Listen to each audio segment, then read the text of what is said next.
اب وہ آیت آ رہی ہے، خاصی طویل آیت ہے اور یہ بہت ہی اہم آیت ہے۔ قل، اے نبی ان سے کہہ دیجئے، ان کان آباؤکم وابناؤکم واخوانکم وازواجکم وعشیرتکم واموال اقترفتموها وتجارۃ تخشون کسادها ومساکن ترضونها احب الیکم من اللہ ورسولہ وجہاد فی سبیلہ فتربصوا حتی یاتی اللہ بامرہ واللہ لا یہدی القوم الفاسقین۔ اے نبی ان سے کہہ دیجئے، اگر ہو تمہیں تمہارے باپ اور تمہارے بیٹے اور تمہارے بھائی اور تمہاری بیویاں یا بیویوں کے لیے شوہر اور تمہاری برادری رشتہ دار،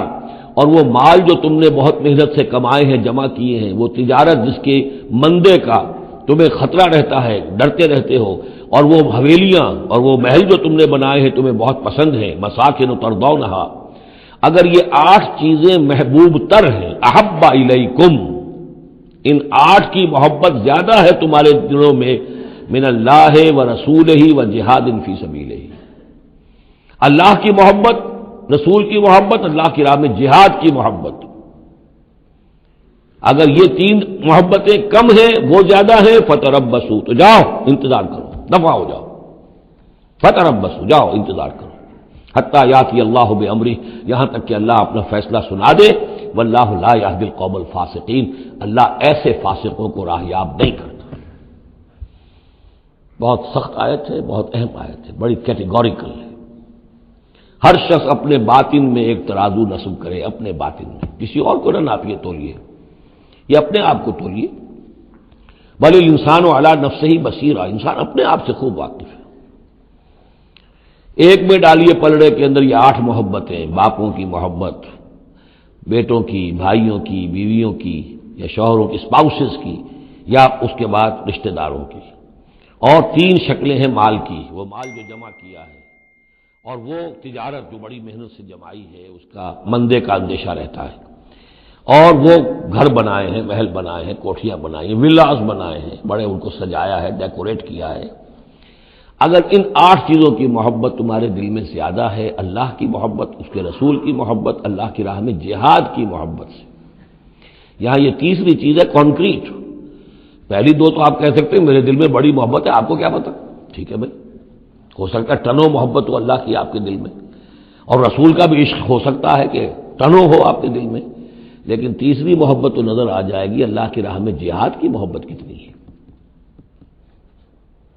اگر یہ 3 محبتیں ہلکی ہیں، وہ پڑنا بھاری ہے، فتربصوا حتی یاتی اللہ بامرہ، تو جاؤ انتظار کرو یہاں تک کہ اللہ اپنا فیصلہ سنا دے، اور اللہ ایسے فاسقوں کو، ایسے ناہنجاروں کو، ایسے سرکشوں کو اللہ تعالی ہدایت نہیں دیتا۔ یہ سیلف اسسمنٹ سکیم ہے، ہر شخص خود اپنا جائزہ لے، کہاں کھڑا ہے، اس کی allocation of time, allocation of energies, اپنی صلاحیتیں کہاں لگا رہا ہے، کہاں کھپا رہا ہے، کس کام میں لگا رہا ہے۔ اسی کو پھر علامہ اقبال نے ایک شعر میں جمع کر دیا ہے، یہ مال و دولت دنیا، یہ رشتہ و پیوند، بتان وہم و گما، لا الہ الا اللہ۔ مال و دولت دنیا کی 3 شکلیں، دولت جیسے بھی ہو، ایسٹس ہوں،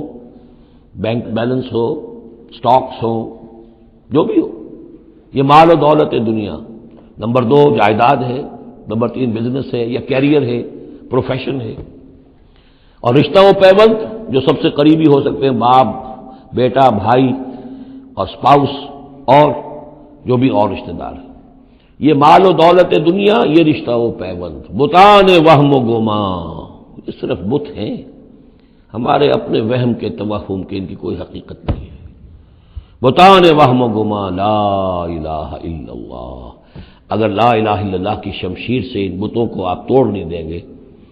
اور جب تک ٹھیک ہے، حق ہے ان کا، بیوی کا حق ہے، اولاد کا حق ہے، ان لنفسک علیک حقا، لیکن وہ تابع رہے، ان 3 چیزوں کے تابع رہے، تب تک ٹھیک ہے۔ اور اگر ان 3 چیزوں سے وہ اوپر چلا گیا، کوئی بھی ایک بھی، تو بس وہ توحید ختم ہے، اب وہ شرک ہے۔